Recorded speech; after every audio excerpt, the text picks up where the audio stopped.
बडनेरा येथील bank of महाराष्ट्राचे शाखा व्यवस्थापक कोरोना संक्रमित निष्पन्न झाल्याने मनपा प्रशासनाचे आरोग्य विभागातर्फे बँकसह आजूबाजूचा परिसर रविवारला सॅनिटाइज करण्यात आला। यावेळी नगरपालिका प्रशासन विभागाचे अधिकारी कर्मचारी उपस्थित होते। अमरावती जिल्ह्यात कोरोना संक्रमित रुग्णांची संख्या झपाट्याने वाढत असून 2100च्या वर रुग्णसंख्या झाली आहे। अमरावती शहरात उपनगर असलेल्या बडनेरा शहरातही कोरोना संक्रमण रुग्ण सारखे आढळून येत आहे। कोरोना संक्रमण रोखण्याकरिता प्रशासन यथोचित प्रयत्न करीत आहे, असे बडनेरा नवी वस्ती प्रभागाचे नगरसेवक प्रकाश बनसोड यांनी सिटी न्यूजशी बोलताना सांगितले। झाली की बडनेरा नवी वस्ती येथील बँक ऑफ महाराष्ट्राचे व्यवस्थापक हे पॉझिटिव्ह निघाले।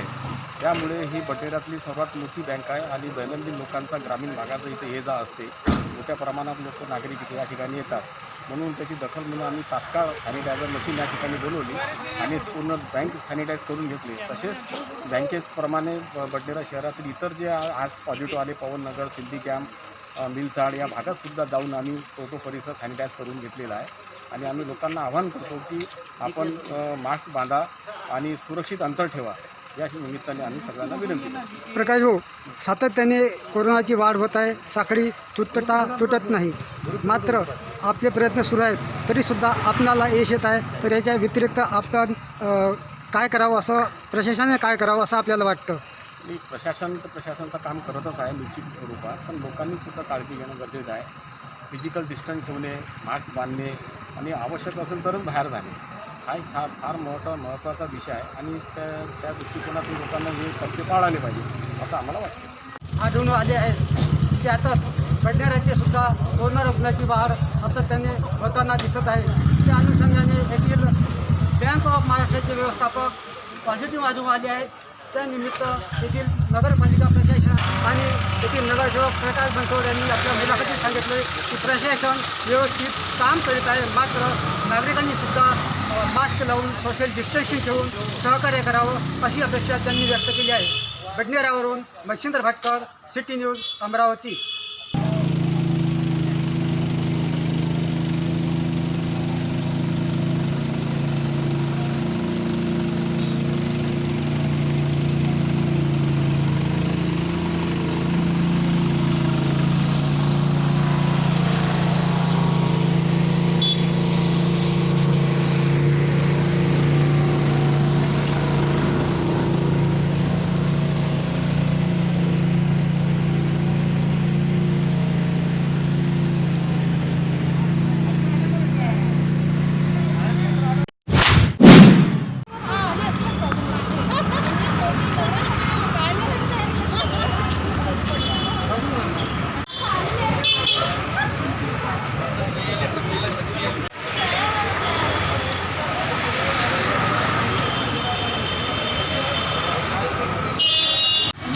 मैं भारतीय जनता पार्टी से श्रद्धा गहलोत। कल जो घटना घटी है बहुत ही शर्मनाक घटना घटी है, और जहाँ पे अब ऐसा काल चल रहा है ये कोरोना महामारी में हम डॉक्टरों को भगवान के रूप में मान रहे हैं और छोटे से छोटे रोग को भी जो डॉक्टर बोलते हैं, जो डॉक्टर सुझाते हैं, हम उसको वो करने के लिए मान जाते हैं। तो ऐसे में वो महिला ने जो डॉक्टर की बात मानी है वो कुछ गलत नहीं किया, उसको वो डर गई और उसने वो डर के मारे उसने वो जो किया, लेकिन इस डर का गलत फ़ायदा उस डॉक्टर ने उठाया है और उसको कड़ी से कड़ी उसकी कार्रवाई होनी चाहिए, उसको शिक्षा भी मिलनी चाहिए, ऐसी हम सब महिला आघाड़ी की मांग है।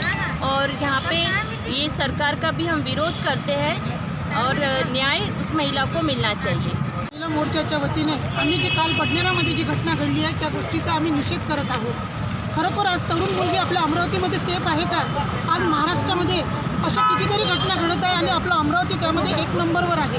आज आपले पालकमंत्री, आपली महिला यशोमतीताई ठाकूर आहेत, त्यांनीसुद्धा आपल्या अमरावतीमध्ये कायदा आणि सुव्यवस्था याकडे जास्तीत जास्त लक्ष दिलं पाहिजे। काल ज्या लॅबमध्ये जी घटना घडली, एक तरुण मुलगी ज्यावेळेस जाते आणि तिच्यावर असा प्रकारचा प्रसंग येतो की खरोखरच म्हणजे एक आपल्यासाठी एक घृणास्पद एक घटना घडलेली आहे। त्यासाठी आम्ही महिला मोर्चाच्या वतीने आज निषेध नोंदवलेला आहे। त्यासाठी सर्वांनी म्हणजे आम्ही पालकमंत्री यांचासुद्धा राजीनामा त्यांनी द्यावा, कारण त्यांना अमरावतीमध्ये सर्वात जास्त घटना घडत आहे। त्याकरिता आमचा पालकमंत्र्यावर सुद्धा रोष आहे आणि त्या जो गुन्हेगार आहे त्याच्यावर कठोरात कठोर कारवाई व्हावी अशी आम्ही विनंती करत आहोत आणि आम्ही भारतीय जनता पार्टीतर्फे निषेध नोंदवतो। आज संपूर्ण देशावर कोरोनाचे महाभयंकर संकट आलेले आहे. या संकटात लोकांचा एक गैरफायदा घेऊन आज अमरावती शहरातील बडनेरा येथे अत्यंत असा दुर्दैवी प्रकार घडलेला आहे. तिथे एक महिला, एक लॅब टेक्निशियनने त्यांना सांगितलं की तुमचा स्वॅब हा पॉझिटिव्ह आलेला आहे, तुम्हाला तिथे गुप्तांगातून स्वॅब द्यावा लागेल. अत्यंत दुर्दैवी असा पूर्ण महाराष्ट्र या घटनेने हादरलेला आहे. महिलांना भीती वाटत आहे की आता स्वॅब द्यायचा की नाही आहे. या संदर्भात आम्ही आज माननीय जिल्हाधिकारी अमरावती शहर यांना आज निवेदन दिले की आरोपींना तात्काळ अटक करावी व त्यांना फाशीची. अमरावती जिल्ह्यामध्ये झालेल्या 28 जुलैला बडनेरा येथील घटना, ट्रामा केअर सेंटरमध्ये मुलीचा स्वॅब घेण्यात आला. 24 वर्षीय तरुणी, ती प्रायव्हेट कंपनी वॉलमार्टमध्ये इथे जॉब करत होती. तिचा युरिनल स्वॅब घेण्यात आला आणि तिला सांगितले तुझी टेस्ट पॉझिटिव्ह आली, तुला परत यावं लागेल. असं कृत्य घडलेलं आहे. असेच कृत्य घडत राहिलं तर आज देशामध्ये कोरोना महामारीने ग्रासलेल्या संकटामध्ये महिला आपली टेस्ट करण्यासाठी घाबरत आहे आणि असं जर होत राहिलं महिलांचं छळ, तर यामध्ये आपण निषेध करणार आहोत यांचा सर्वांचा, आणि याला फाशीची शिक्षा झाली पाहिजे.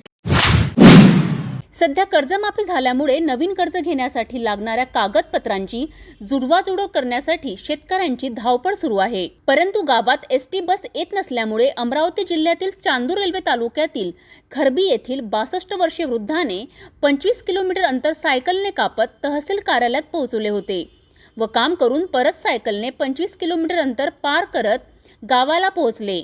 वृद्धाने असे एकूण 50 किलोमीटर अंतर एकाच दिवशी सायकलने पार केल्याने अनेकांना आश्चर्यच वाटत आहे. गावातून 25 किलोमीटरचे अंतर त्यांनी 2.5 तासात पार केले व चांदूर रेल्वे तहसीलमध्ये काम आटोपल्यानंतर पुन्हा 25 किलोमीटर अंतर कापत घरी पोहोचले. वृद्ध असतानाही 50 किलोमीटरचे अंतर तेही जुन्या साध्या सायकलने यशस्वी कापल्याने अनेक जण आश्चर्य व्यक्त करीत आहे. असे असले तरी एसटी बस बंदचा फटका हा अनेकांना बसत असल्याचे चित्र दिसत आहे. अर्जुन वहाने, मुक्काम खरबी मांडवगड येथून सायकलने बँकेच्या कामाकरता कागदपत्र पोच करण्याकरता चांदूर रेल्वे येथे जात आहोत. मला बँकेच्या कामाचे कागदपत्र पोच करणे आहे हा कर्जासाठी. मग त्याकरता मला चांदूरला जाणे आवश्यक आहे. कोणतेही वाहन नसल्यामुळे किंवा कोणती सुविधा उपलब्ध नसल्यामुळे मी सायकलनं स्वतःच्या जात आहोत, प्रवास करीत आहोत. देशाचे रक्षण करणारे जवान आजही सीमेवर तैनात आहे. याच जवानांपैकी लॉकडाऊन पूर्वी सुट्टीवर आलेल्या अमरावती जिल्ह्यातील शेंदोळा खुर्दमधील जवान मात्र त्यांची सुट्टी कुटुंबासोबतच मेळघाटातील 6 गावातील 35 आदिवासी तरुणांसोबत घालवित आहे. अमरावती जिल्ह्याच्या तिवसा तालुक्यातील शेंदोळा खुर्द येथील सुधीर वानखडे हे 18 मॅटेलिय बिटालियनमध्ये पंजाब राज्यात गेल्या अनेक वर्षांपासून कार्यरत आहे. अशातच लॉकडाऊन दरम्यान 24 तारखेला सुट्टी घेऊन सुधीर वानखडे हे जवान त्यांच्या मूळ गावी शेंदोळा येथे आले होते. त्यांनी आदिवासी तरुणांना पोलीस ते सैन्य भरतीपर्यंतचे सर्व प्रशिक्षण मोफत देण्याचे ठरविले. त्याला आदिवासी तरुणांनीही प्रतिसाद दिला. सुरुवातीला 5 आदिवासी तरुणांपासून सुरू झालेली संख्या आता 35 वर गेली आहे. यामध्ये चिखलदरा तालुक्यातील बोरला गावासोबतच परिसरातील 5 गावातील तरुणही या प्रशिक्षणाला सहभागी होतात. गाव साखर झोपेत असतानाच पहाटे 4 वाजल्यापासून हा जवान तरुणांच्या मोफत प्रशिक्षणाला सुरुवात करतो.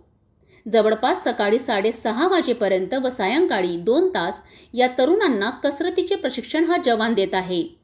मागील 3 महिन्यांपासून सुरू असलेल्या या कठीण प्रशिक्षणामुळे अनेक सकारात्मक बदल या तरुणांमध्ये दिसून येत आहे. यामध्ये या गावातील मुलीही सहभागी होत असतात. डाउन, पूरा सिर को घुटने में लगाओ, पूरा सिर को घुटना लगना टच होना चाहिए. Up down, up down, up down, up down, up down, एक साथ अप डाउन. चेस्ट को टिकाना नहीं, पूरा उठा के रखो चेस्ट को, ठीक है. Up down, up down, up down, up down. Chest touch नहीं होना चाहिए. Up down, down down down, up down. है उसमें लड़कियां भी है 10-12 और ऐसा ग्रुप है हमारा. और हमारे पास ग्राउंड भी नहीं था प्रैक्टिस करने के लिए, तो वानखेड़े सर ने हमको ग्राउंड बना के दिया, फिर सिटअप के ग्राउंड बना के दिया, फिर वो डिप्स के लिए ग्राउंड बना के दिया। हमारे खुश नसीब है कि वानखेड़े सर आए। अब अगली बार का जो भी भर्ती आएगा तो मैं क्लियर कर सकूंगा, ऐसा मेरे अंदर हौसला है। पहले मैं इतना लूज था कि मेरे से बस भागे नहीं जाता, भागा तो सांस फूलता था। अब मेरा इतना इम्प्रूवमेंट हुआ कि मैं अब कवर कर सकता हूँ रनिंग वनिंग। भीमराव वानखेड़े है। मैं अभी फिलहाल 18 mechanised infantry regiment centre Hisar वहाँ पे कार्यरत हूँ। अभी मैं लॉकडाउन की लंबी छुट्टी के कारण गांव गोराला यहाँ पे स्थित हूँ। मेरी मैडम का यहाँ पे जॉब होने के कारण वो इस गांव में सेवा दे रही, आरोग्य सेवा का। वो दिन भर अपनी ड्यूटी पे चली जाती थी, गांव के लोगों की सेवा करती थी। उसी दौरान मैं दिन में अकेला रहता था, तो मैंने सोचा अभी अकेले घर में पड़े हैं, क्या कुछ ना कुछ तो हमें भी करना चाहिए। ये सोच के मैं गांव के जैसे अंदर घूमता था तो मुझे जवान लड़के नजर आए जो बैठे रहते थे, कभी मोबाइल लेके कभी कुछ ऐसे। तो मैंने उनको प्रोत्साहित किया कि चलो इतनी अच्छी बॉडी, पर्सनैलिटी सब कुछ है तुम्हारे पास, तुम फिजिकल ट्रेनिंग किया करो, दौड़ा भागा ये सब किया करो। तो जब तक मैं हूँ मैं भी तुम्हें मेरी तरफ से फुल कोशिश करूंगा कि तुम्हें छोटी से छोटी चीज अच्छे से अच्छे करके दिखाऊंगा। जो जिस चीज में तुम्हारा डाउन है वो मैं तुम्हारा सब अप करा के रखूंगा। ये सब मैंने उनको हौसला दिलाया और सुबह से शाम तक मैं उनका प्रैक्टिस करता हूँ। सुबह से शाम तक मतलब जैसे कि 4 बजे से हमारा शुरू हो जाता है, सुबह 4 बजे से सुबह 7 बजे तक इनका दौड़ भागा जो भी है फिजिकल ट्रेनिंग पूरा दिया जाता है। फिर ये ब्रेक टाइम में अपने घर चले जाते हैं। घर जाके फिर 8-10 बजे के बीच में ये अपने खेती में काम करने के लिए जाते हैं। फिर शाम को 5 बजे वापस आते हैं। 5 बजे वापस आने के बाद फिर शाम को मैं इनको 7 बजे यहाँ पे ग्राउंड में क्लोज कराता हूँ। 7 बजे से लेकर रात के 10 बजे तक मैं इनको यहाँ पे फिर और ट्रेनिंग दिलाता हूँ। शुरू में मेरे को बहुत सारी दिक्कतें आई इनको ट्रेनिंग दिलाने में, जैसे कि पूरे बंदे इकट्ठा नहीं हुए थे। शुरू में 5 ही बंदे इकट्ठा हुए, फिर ऐसे ग्रुप बनाते बनाते आज की डेट में हमारा 30 से 35 बंदों का ग्रुप बना है। इस ग्रुप में लड़कियां भी शामिल है और कुछ हमारा प्रैक्टिस देख के, हमारा जोश देख के आजू बाजू के गांव के बंदे भी यहाँ पे आए हैं जो मेरे टीम में शामिल होके इनको मैं फिजिकल ट्रेनिंग दिलाता हूँ। और जैसे कि प्रैक्टिस दिलाने के लिए हमारे पास ग्राउंड भी अवेलेबल नहीं था, तो मैंने ग्राउंड का चुनाव किया। ग्राउंड का चुनाव करने के बाद ये इन्हीं बंदों से मैंने ग्राउंड भी साफ किया। जो ग्राउंड के अंदर हमें चीज अवेलेबल होना चाहिए वो कुछ चीजें मैंने खुद खरीद के लाके उन चीजों को बनवा के इन्हीं से मैंने इस ग्राउंड में फिट किया है। लाइट भी मैंने इस ग्राउंड में फिक्स किया है। अभी सब कुछ हो गया है। अभी फिलहाल पूरा का पूरा ट्रेनिंग कंप्लीट के तौर पे पूरा ही हो गया है। तो मुझे आशा नहीं, मेरे पूरा कॉन्फिडेंस है कि आने वाली जो भी भर्ती है, पुलिस की भर्ती हो, चाहे आर्मी की भर्ती हो, चाहे सीआरपीएफ की हो, मेरे पास के 30-35 बंदों में से कम 12 से 15 लड़कों का बेफिक्र सिलेक्शन होना है। ये मुझे पूरा गारंटी है और मुझे बहुत खुशी है कि मैंने ऐसे काम किया है। और इससे भी ज्यादा मुझे खुशी तब होगी जब मेरे टीम के 10 से 12 बंदे का सिलेक्शन हो चुका होगा। और मुझे ये मेरा काम देख के मैं भी कुछ शासन से उम्मीद रखता हूँ, आशा करता हूँ कि ये जो हम काम कर रहे हैं, अगर गवर्नमेंट यहाँ की जो लोकल जो है वो अगर कुछ इनके ऊपर प्रकाश डाले, ये लड़के बहुत टैलेंटेड लड़के हैं, बहुत ही खास लड़के हैं, तो इनके ऊपर अगर कुछ ऐसे ही किसी की नजर रहे तो ये और भी अच्छे बन सकते हैं। घाटंजी ग्रामीण रुग्णालयात गुरुवार रात्री ड्युटीवर असलेल्या नर्सचा विनयभंग करण्यात आला। या घटनेमुळे खळबळ उडाली आहे। 30 जुलै रोजी रात्री स्टाफ नर्स ही पेशंटला औषधी देत असताना लक्ष्मण भीमराव मोरे आला। तू माझ्या पेशंटवर चांगले लक्ष देत नाही म्हणत नर्सचा दंड पकडून अश्लील शिवीगाळ करू लागला।